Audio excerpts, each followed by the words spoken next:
Greetings. My name is Jones. I am the CEO as well as the founder of the 501c3 nonprofit organization, Inmates For Change. What we do with Inmates for Change, we focus on reentry services, reentry resources, as well as reentry types of issues.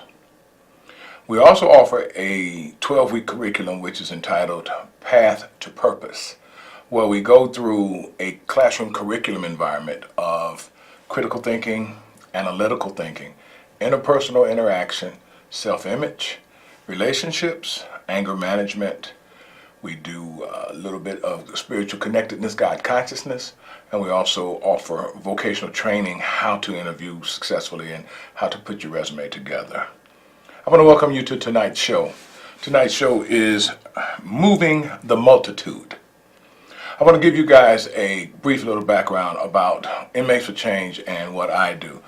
Being Jones, the CEO of the 501c3 nonprofit Inmates for Change, what we are attempting to accomplish is full class citizenship for individuals with convictions and felony convictions in their background.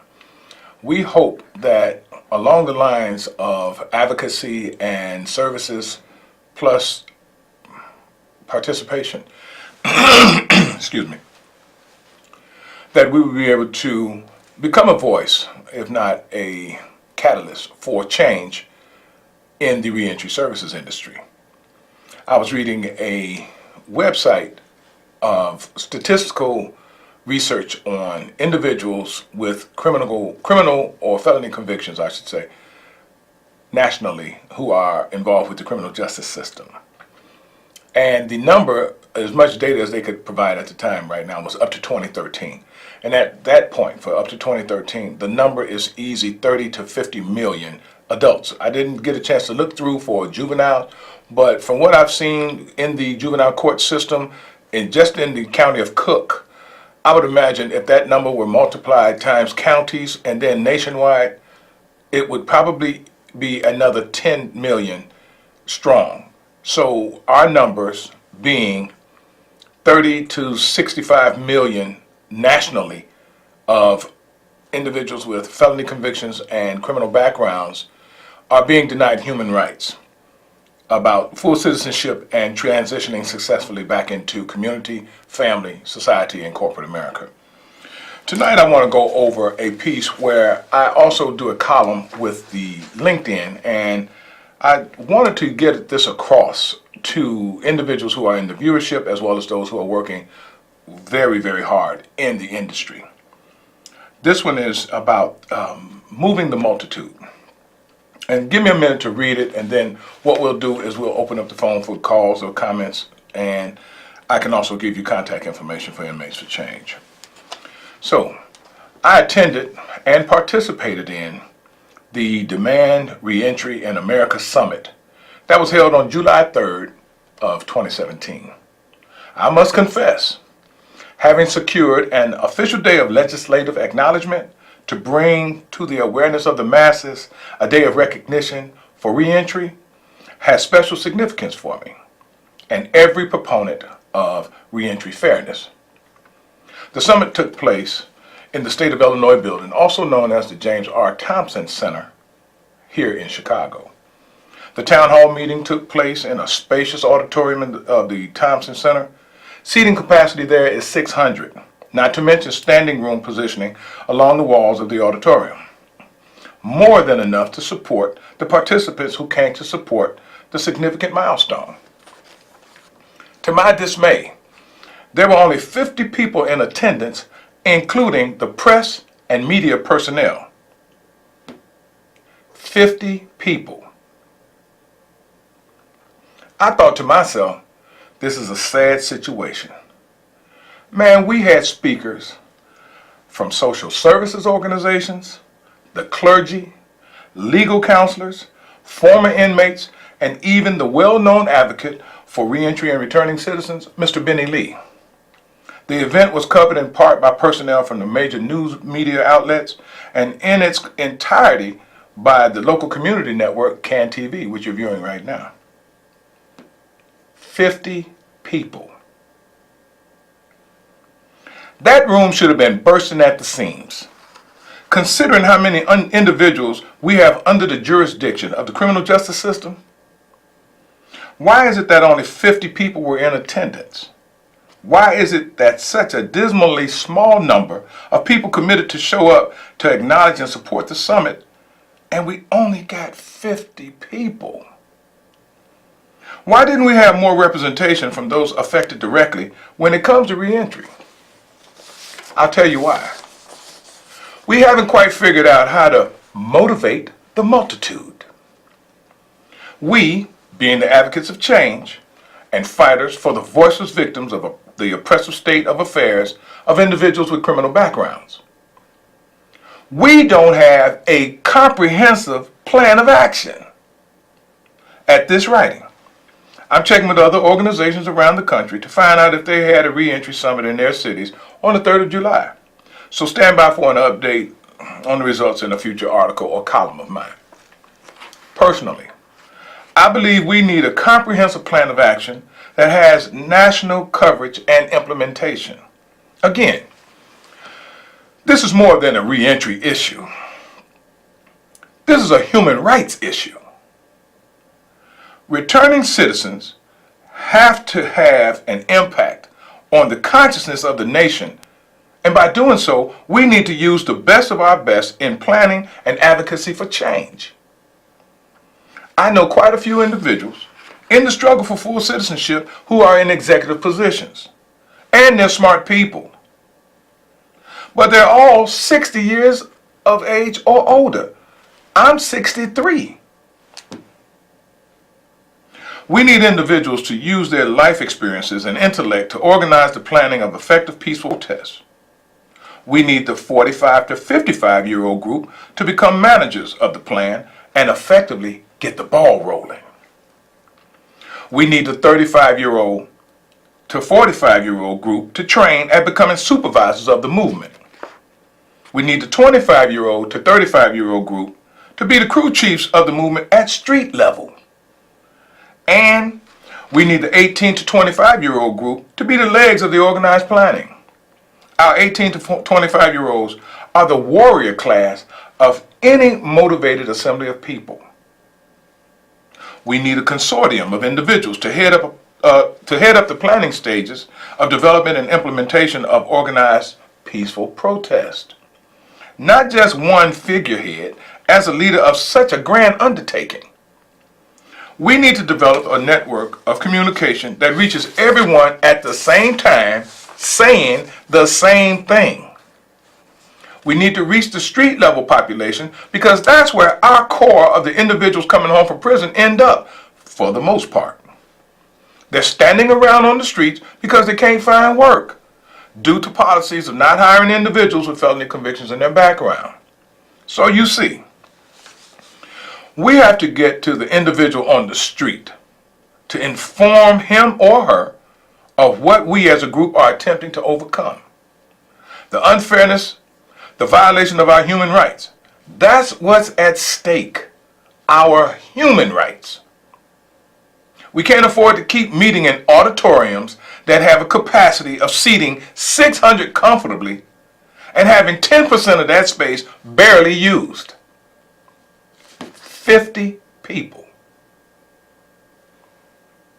Our sheer numbers, anywhere between 30 to 65 million nationally, when used as a representation for a voting bloc, will get the attention of the power players in government and legislation, which in turn will offer our demands with teeth in them. If you'd like to share into this conversation, you can call the studio right now at 312-738-1060. Again, 312-738-1060. Those of you who are out there and you would like to contact Inmates for Change, we can be reached 9:30 a.m. until 3 p.m. at 773-746-3075. We've now got a website up at wix.com/inmatesforchange. Let me repeat that. We've got a website up, running, wix.com/inmatesforchange.org. Those of you who care to reach us through email, we can take your email comments, critiques, contributions at inmatesforchange@gmail.com. Looking back at this situation that we're in with this human rights issue, personally, I'm affected because I am a returning citizen. I'm a 4-time convicted felon. I didn't go to prison until I was in my 50s. And coming home was no walk in the park. I have over 30 years of professional sales experience. I've got over 17 years of managerial experience. I ran my own business for 15 years, and I worked on the same job for 10 years. And all of that happened before I went to prison. I'm articulate, intelligent, well, at least I like to think so, and I'm professional. I go to places to try to find employment and secure a gainful type of a meaningful income, and I can't get hired because of the policy that's in place that we cannot hire convicted felons. Now, I understand that, at least on the onset. I came home in 2010.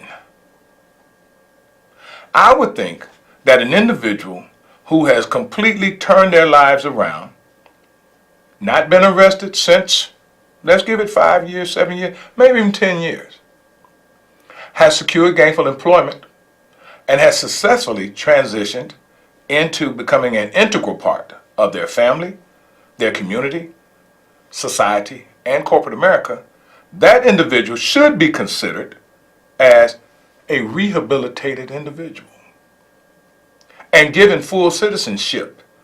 Personally, again, I feel that an individual who has all of those attributes to his name or her name, their record should be expunged. Because if you can come into this state of affairs and wade your way through and navigate safely and successfully reintegrate and be a productive member of society for a minimum of 7 to 10 years, that says a whole lot. That says a lot. And personally, I feel that someone should be able to go to apply for a position of their choosing. As it stands now in the state of Illinois, there are about 120 professional licenses that a convicted felon cannot apply for. Now, I'm not speaking about the violent offenders who have in some kind of way taken someone's life, but they're also inclusive in this. If they've turned their lives around, it's been a minimum of 10 years, then why shouldn't they be at least considered to be able to pursue a viable source of legitimate legal income? Why should we have to be forced to a 3rd or 4th class citizenship of labor, maintenance, and subserviency to maintain a way of living that doesn't amount to much but living from one paycheck to the other?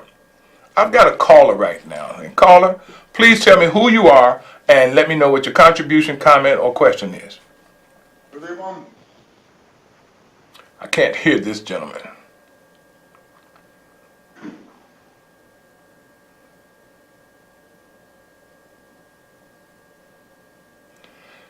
Hello? Hello. Oh, you there? I am here. I can hear Okay. you. Speak a little louder, please. Tell me who you are. Okay. What happened is, last time I talked to you, I was telling you about the new law that they passed to get the record sealed or This is Mary expunged. Reed. Right? Hey, hey. So what happened is I made a flyer up. I showed it to the congressman. He approved it. And it got to the Austin board. So they've been running it for about 3 months in the North Lawndale community newspaper. Okay. And I done did over 200 clients. They come by appointment. So unless you are a sex offender, a DUI, a harm to animals, a domestic violence, those are only 4 things that cannot be sealed or expunged. So that's a good process right there. Ms. Reed, Can you give me a phone number that we can put over the air right now? Say it slowly and say it twice so that we could call the office to get more information, because that was a little quick. Okay. The office number is 773 Okay. 533 7520. One more time. 773 533 7520. What are the hours of operation? My hours are from 1 to 4 by appointment only. Okay. Now, if it's possible to call you, can we call before and leave a voicemail message, or do we need to talk to you directly when we call? Directly, because I need to ask some questions before I have them come in, because for non-violent sex offenders, and if they are violent, I don't want them to take the time, my time up and their time, so I ask them, if they're about the background, so I know if it's a violent case, murder or sex offender, I won't waste their time and my time. Absolutely. You're over there in the Danny Davis office, aren't you? Right. Yeah. I tell you what we're going to do. 2815 West Fifth Avenue. Say it again, please. 2815 West Fifth Avenue. 2815 West Right. Fifth Avenue? Uh-huh. Okay. That sounds good. I thank you so much for checking in and giving us that most appreciated and pertinent information. All right. Thanks so much, Mary. Have a great day. Uh-huh. Okay. Now, those of you who are out there who have heard that, this is some great information that's coming across. There's a possibility that your record can be expunged. Me being a 4-time convicted felon, I don't have any violence in my background. There's a lot of theft, there's some robbery, and of course, there's a little bit of forgery too. When I was out there. So I'm going to give Mary Reed a call at that number that she gave us twice, and I'm going to see what they can do for me. And I'm gainfully employed right now. But it would be great for me to be able to be a real estate agent, or somewhere working like along the lines of maybe even law enforcement. Who knows? I know I'm a little long in the tooth for patrol, but there are also some courses that can be taught along the lines of police relations and community relations. So I'm not going to count myself out. I'm going to look optimistically towards the future and make sure that some of the things that I'm attempting, I can possibly have a reality-based kind of optimism about securing some of that stuff. And that's what we're trying to do here with Inmates for Change. Moving on, the point that I was making along the lines of the summit, the reentry summit of Demand Reentry for America summit that we had July the 3rd. That was the first one. And hopefully this one that's coming again will have at least 600 individuals inside the James R. Thompson Center and standing along the walls as well, because that room should have been bursting at the seams. And it seems as though, and don't get it wrong, I'm not beating up on my demographic. I'm saying we seem to be, as convicted felons, subjugated to a conditioning of our mind that we don't deserve anything better than what we've been doing out here. And when I look around, especially in my old neighborhood, and I see all these new buildings coming up and all of this new regentrification happening around in my community, I'm being systematically left out, cut out, and kept out of opportunities that I could possibly be part of the growing societal change that's happening around me. So let's keep this stuff in mind. I want to give you all a chance. If you decide to give me a call, please call us at Inmates for Change. We're at 773-746-3075. Again, 773-746-3075. Our website is up now, wix.com. That's wix.com/INMATESFORCHANGE.org. We're taking email at INMATESFORCHANGE@gmail.com. That's a mouthful. Okay. Now, those of you who would like to join the conversation, just as Ms. Mary Reed just did, please give us a call at 312-738-1060. Now, as I'm moving along with this reentry summit and motivating the multitude, I do case management work at a nonprofit and I also run the organization that I have. And what we're attempting to do is take these individuals that we have and introduce them to corrective thinking along the lines of how to change this conditioned thinking that is so prevalent amongst individuals who come home from prison or have these criminal convictions in their background, and they just have seemed to almost have lost hope of gainful employment, successful reintegration, and becoming a part of the social fabric that society is offering those of us who want to be part of it in a productive, legal way. Now, I'm not saying anything bad about people who don't have education and this type of thing. And no, it's, there's a lot of money out here for everyone. There are opportunities for individuals to become entrepreneurs. At Inmates for Change, we also teach a small business component that's inside the curriculum of the Path to Purpose, which I didn't mention at the top of the show. But we also have a situation where some of the individuals who are coming through, like our juveniles who are coming through, we're hearing about this rash of these carjackings and these robberies and hurting people on the L's and the public transportation. And in most cases, these individuals are juvenile age. So that goes to say what's going on with the societal view and implementation of an oppressive state that limits any growth for an individual other than a life of crime and being incarcerated. We need to think about this. This is a human rights issue. This is not something that is just seemingly, well, those people just are those types of people. No, it's not that. Most times than not, I'm going to tell you something. When I committed crime, when I was out there, I was hungry. I was hungry. And I needed to eat. Of course, I was in addiction. Because for me, at that time in my life, self-medicating seemed to be the quickest way to relieve some of the pain that I was feeling about this glass ceiling that's over me and this invisible punishment that I'm being subjected to.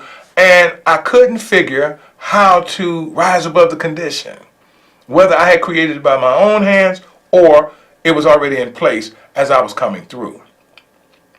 So being that the Inmates for Change was a birth child, that was given to me personally through the Creator. And I'm doing what I can to help those who want the help.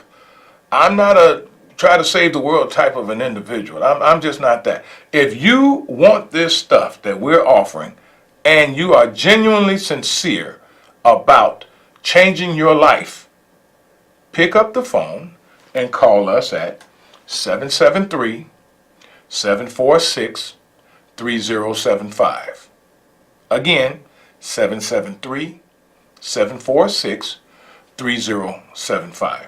Those of you who would like to enjoy the website, wix.com, inmatesforchange.org, and of course email at inmatesforchange@gmail.com. Now we're about to wrap this session up, and I hope that you guys have gotten something out of this particular session that we're offering. And the thing I wanted to also give a shout out to was some of the people that I have met along the way who are coming. There's a gentleman by the name of Dr. David Olson, who's the chair of the Criminal Justice Curriculum Program at Loyola. There's Mr. Ben Rudell, who's the program director at the ACLU. There's also an individual that's coming on board, one of my personal friends, Mr. Cedric Friesen. It might be Frison. Frison. You figure it out. Potato, okay. Frison.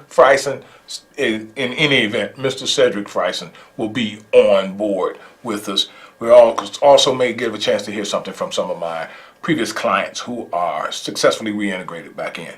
Let me take just a moment right now and let you guys know that this program has been made possible in support by the professionals from the Mobile Doc. I want to ask you gentlemen and ladies out there who are looking and listening to please consider changing your lives by not only education, but vocational training, organizational support, and family support is very important as well. My producer is saying something to me, and I can't hear. So she's saying wrap it up. That's what she's saying. That's a wrap up. So thank you all for joining and tune in for future shows coming. My name is Jones. I'm the president and CEO of the 501c3 nonprofit Inmates for Change. And have a great evening.